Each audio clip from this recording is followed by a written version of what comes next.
they had a lot of rope and they had a lot of rocks. So I assume that they're... You can run water in a trough and do it that way. I mean, I think that's how the Egyptians I think like did it. plumb bobs would have been a thing, but Plumb bob, yeah. I like that. I like that Yeah, idea. but Water. Putting a pot of water up on top. Well, long, so, they carved out of wood and put water in there when it's basically the same. Yeah, I like that. But I think that's how the Egyptians did it. They didn't want to waste their water. Yeah, right. Level house. It's really amazing. So all of these openings that you're seeing here, too, it's good to note that these are doorways, not windows. These would have been access points. It's a small doorway. These are small doorways, and again, it's not because the people are small. Why have a small doorway? What's the advantage?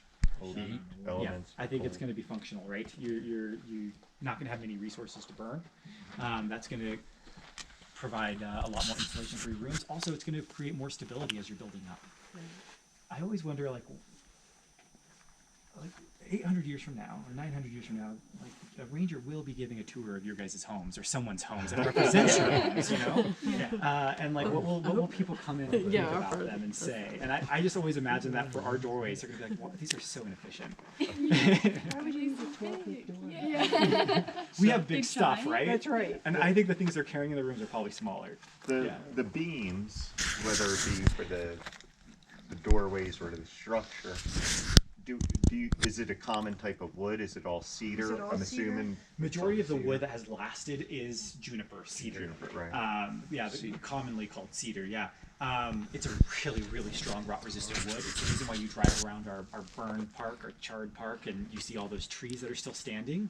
There's not very much moisture on the landscape, and that wood is really hard. So between the two facts, those trees are just going to stay there for a long time. Where is the old tree located? Is it something that... By the lodge. Okay, so by we the can lodge. see it. I honestly don't even know which tree it is. Every time I drive that route, I'm always trying to pick out the scraggliest looking tree. I mean, there's some really big ones even along here that I know are really old, but... The majority of the trees that you see in our old growth pinyon juniper woodlands, those trees are probably 600 or 700 years old. Yeah. It's just an old, slow growing forest. Well, let's continue on. I was wondering, that looks like a fill, do you know? Oh, right here? Right here.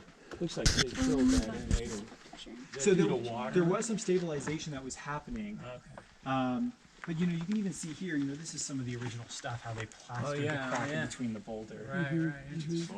Keep the boulder from falling. Yeah. Do you want to go with... I don't know if okay, yeah. Are you taking a picture? I could definitely get on the page of the...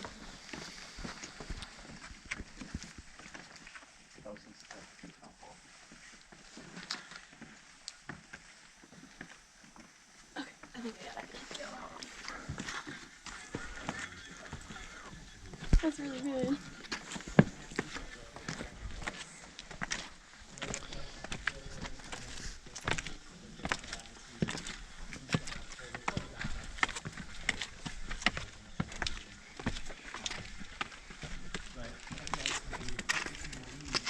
It's a bit unfortunate because archaeologists did excavate these major sites pretty early on. We've lost a lot of information.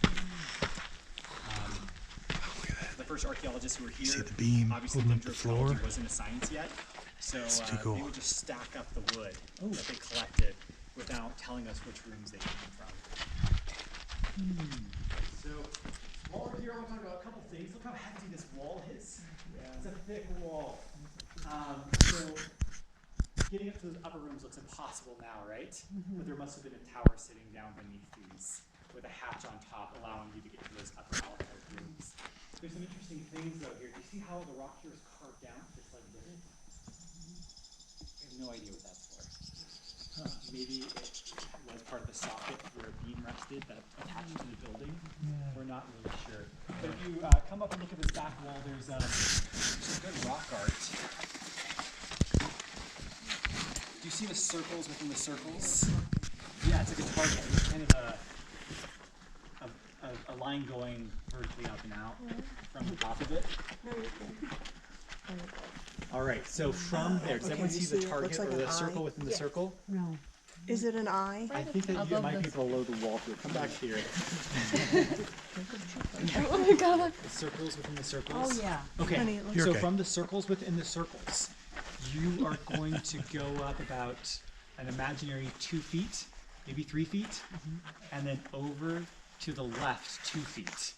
And there's another piece of rock art. Oh, I see it. So that piece of rock art, it kind of looks like a bottle, or like a scientific flask of some sort. It's actually a turkey. The thing coming up is the turkey head, and in the turkey's belly is a little human. And then there are 2 legs coming down from it that are kind of impossible to see. Do you see that? Yes. Everyone sees that. All right, great. All right, from the top of the turkey head, that protrudes up. You are going to go over on the wall to the right 1, 2, 3, 4, 5 feet, and then up 1 foot.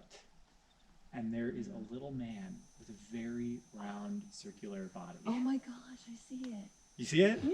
That one's hard to spot. Oh, yeah. Yeah. I really like that guy. Like this kind of. We're not looks sure. like a Y We're not sure if shape it's a in the rock right shield there. or just like a He's like caricature kind of up on the fella. ridge of that. Exactly. Where is it compared to like that ridge? Like that if you follow the just- sea. Is of it that in the curve. light ridge that kinda area? goes In the up. dark area, So so you're going to just go up below towards the that. top of that ridge where it kind of starts He's got bending like a this way, circle and you body go with over two about legs. two or 3 feet. Okay. There's kind of a little hole. I in don't even rock see the underneath turkey. it. And there's a little hole. Turkey's straight ahead. Just a little There's maybe 2 really concentric little. I rings. see the 2 circles. And then you go And then just up to the left. Here, I can like maybe, It looks. Zoom in. you see the little man. Oh, yeah. Look at that. Oh, okay, I The see little, it. he has a Does it big show up in a belly picture? with thick Wow. legs. Yeah, so let's use this opportunity to I want to see that. So it's up in like a red area? No, it's in a red patch. There's So more that's like art on this wall ridge here, that but goes in up this to light, the it's sea, in really case not there's a too little hole, visible. and he's right above it. Do you see where that scoop out is there? If you go just below that scoop out and over to the left, there's a series of triangles. You also don't have your glasses on, right? I think I see I think those. you see Oh, yeah, I see Yeah. those. It's harder. That's kind of harder to see right now. I think I see one of them anyway. But the Pueblo people are obsessed with art, and we actually don't find as much rock art as you would assume. And I think that's because at this point in time, their art medium has shifted away from rock art. They're plastering the interior of their rooms, their kivas. All of these rooms would have been plastered on the interior. They're usually plastering the interior of the rooms white. So And that is makes this sense. petroglyphs like it's pecked into this? Yes. Okay. Petroglyphs are pecked in versus pictographs, which are painted on. Yep. So these are petroglyphs. Is that maybe part of why they lasted Oh, so yeah, I long see too? Is Yes, because they're carved into the rock. Yeah. Petroglyphs are going to last a lot longer than pictographs. The paint that will Yeah. erode away. will like rainwater come down and like wash across it a lot too, or They is it do, and that pretty can different? erode away rock art for sure. That can definitely happen. But I do want to talk about kind of the defensive aspects of these sites because when Gustav was here, he comes in with that European mindset, right? He's looking at these high up rooms with these little holes, and in his mind, what is that? Archery hole. Exactly. He writes about archers standing, shooting arrows from those holes as if there's an attack. But How could you get up here? yeah, so there's various things. One, we don't really find evidence of bows and arrows. When there is violence, we do have some bows and arrows and war objects, some, but not many. When there is violence, these are farming communities. Yeah, They're you're getting a shovel using or something. digging sticks, yeah. And also, like, where would you look out as you shot that arrow from one of those holes? So we know that a lot of the upper ledges are probably not used for defensible purposes. They're used for storage. However, that is kind of defensible. You're putting your most prized possessions, your food, in hard-to-reach locations. So we've reworked the theory. We don't really think that these are forts anymore. But we do know that the cliff dwellings were being built during a time where droughts were striking.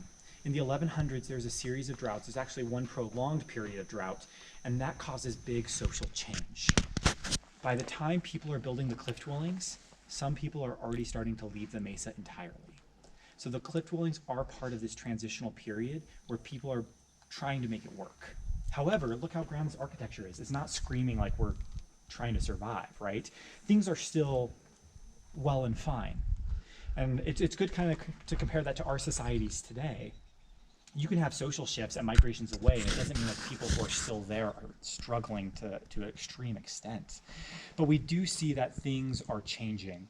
We do see on pueblos that are not built in cliff sides, we see that there are features built around them for protection. There's going to be walls or tunnels that are added. Sites like Balcony House, there was a tunnel that was added, so you have to crawl into the site, and the wood used to build that tunnel indicates that it was built in just the last 20 years people were living there. So we do think that there is a sense of security that's being added to the architecture. But again, we're walking back from that idea that it's a fortified fort, and we're starting to talk a little bit more like gated communities. Have you guys traveled to countries maybe where people have walls around their homes? Yes. That's not going to protect you from large-scale warfare, right? But that is going to provide you with a sense of security in a society where there are tensions or elements of feelings of being unsafe. More like theft of like resources that they were worried Yeah, about. theft of resources. Yeah. And then further in the 1100s, we do see periods of violence. That did exist, but it's not going to be from outside groups coming in. It's going to be from internal conflicts between your own culture. And that's probably going to be some of the final pushes that cause people to begin leaving the region entirely. So we do know that in the 1100s, Mesa Verde kind of reaches its population height. People begin leaving in the 1100s.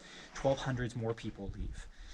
That's during the big cliff dwelling building era. The cliff dwellings are built from the mid 1100s to the mid 1200s. By 1280, we do not have a single new tree cut date in the entire park or region. So by 1280, we can assume that the people have largely left this landscape. So they burn it out. the question is why? Yeah, like why They grew leave? too Like, the fast, too drought quick, maybe. definitely pushed people out. Right. That would start this movement away. But to me, what the mystery is no longer the disappearance or where did they go. We know where they went. We actually see down south in the pueblos on the Rio Grande, those pueblos double in size in the 1200s. Oh, so they just went south. They went south. But why didn't a small group of people remain? And to me, that's kind of the puzzling aspect. I think people did stay. I think that some people probably didn't want to go. Remember, this happens over generations. There are probably people who ended up just living out their life in these sites. But at the same time, their society did move away from them.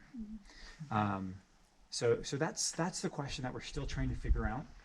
Talking to Pueblo elders and listening to their oral histories, they honestly talk about a need to migrate away. And several Pueblo elders have talked about, well, maybe they weren't being pushed out, maybe they were being pulled out. And I really like that idea. It's this idea that there's success elsewhere that their people are searching for. And that at that time period, it would have been the Pueblos down on the Rio Grande where there's plenty of water. Right. You know, they're going to be farming on the floodplains down Well, there. after looking and seeing all the lightning or the fires or whatever happened, that could have come through here too and been a problem. It could have been mismanagement of the agriculture. If you're growing that fast, and then also with the animals, you really don't see many animals, at least we don't. So, it could be any of it, You're right? getting all the right reasons, actually. You're Yeah. like listing them off perfectly. You're absolutely right. Population is going to be very large. The Pueblo people had experienced drought before. They'd been living here for 600 years. But the difference is when you have that many people living on the landscape, you can't return to hunting and gathering in order to sustain your population. There's not going to be enough elk and deer on the landscape. A lot of them are going to be totally extirpated from the area to begin with. Right. So, yep, we actually see that in the archaeology. In earlier habitation periods, we find elk and deer bone by the cliff dwellings. They're on a plant-based diet. Right. So that's going to make it a lot harder when drought strikes. Right. So, yeah, absolutely. Also, our fires did come in a prolonged period of drought for Colorado. So there is going to be probably a different feeling to the landscape in general. And maybe even a little bit of land mismanagement, especially as you have so much farmland. We now know that the Dust Bowl in historic times was largely caused by bad farming practices. Right. And I think the Dust Bowl is a good place to turn to in thinking about this migration. Because here you have people who are now living, look, you saw the pit house, right? Or maybe some of you saw the pit house. So that's going to be like the farmstead. Over 600 years, they're building these big townhouses. The art is so exquisite that we believe it's going to be a specialized society. You are a potter. You are a farmer. You are a mason. So imagine, as things get tough, life gets hard, your crops are failing, you're probably not going to want to return to a farmstead way of life. You don't want to return to a way of life where you have to do everything. You want to move somewhere else where you can continue to be who you are and operate at a level of comfort you are used to. I think that's the reason why we don't have people staying behind. They're not, their culture has moved to this specialist society that they probably don't want to move away from. So they're going to find that place within their Pueblo world where they can continue to thrive. So the Pueblos they move to were already established Pueblos. They're not marching across the desert landscape with pots looking for open land. They are specifically going probably to locations where they know that they will have success. And then again, if they have trade routes that go all the way down to the Maya world, they know about everything that's going on around them. We really have to think about this more as a nation than individual groups just moving around the landscape. So I read, I'm sorry, go ahead. So essentially, like between 1300 and 1800, this land is barren, more or less, or not populated. So when the Pueblo people leave this landscape in the late 1200s, by 1300, let's say, it's actually not left for too long. The Ute and the Navajo people will move on to this landscape. Oh, okay. And so this is going to be Ute land. It's going to be Ute land whenever the right. Weatherals come here. Okay. And the Utes don't live in the cliff dwellings. I think one of the reasons why the preservation is so well here is because they're really not being deconstructed or utilized by the Navajo or Pueblo or Navajo or Ute people, and that's probably going to be their cultural beliefs to some extent. We have several Navajo rangers here, and they have quite strict taboos about entering sites and places like this. And so I think a lot of the integrity preserved because the people who moved onto this landscape weren't pulling them apart. You don't really see that until Mormon settlers come to the area, and there's some really cool Mormon houses in McElmo Canyon just off the Mesa where they're built from deconstructed Pueblos. Oh my gosh. I mean, it's just what the Pueblo people were doing it too at that time, but it's really, really interesting to see. So yes, this landscape is occupied again by the Ute and the Navajo, and this land is taken from the Utes when it becomes a national park in 1906. Is that some masonry right up there too? That's what I was looking at. Oh yeah, Which up there in that probably little ledge. extended yeah. the Oh, wow. This way. And you can walk up these steps.